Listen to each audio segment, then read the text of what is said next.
The Russia-Ukraine war that escalated in February 2022 has deep historical roots spanning decades of geopolitical tension. To understand how this devastating conflict began, we need to examine the key events that led to this moment. Ukraine gained independence when the Soviet Union dissolved in 1991, but Russia never fully accepted this separation. As Ukraine increasingly leaned toward the West and NATO, Russia viewed this as a direct threat to its security and sphere of influence. In 2014, Russia annexed Crimea after a controversial referendum, marking the first major escalation in the conflict. Simultaneously, pro-Russian separatists began fighting Ukrainian forces in eastern Ukraine's Donetsk and Luhansk regions.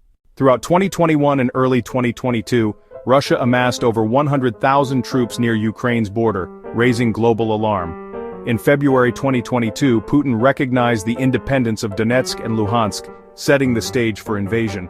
On February 24, 2022, Putin launched what he called a special military operation to demilitarize and denazify Ukraine. Russian forces invaded from multiple directions, targeting Kyiv and other major Ukrainian cities. Ukraine mounted fierce resistance under President Zelensky's leadership, while Western nations provided weapons and imposed sanctions on Russia.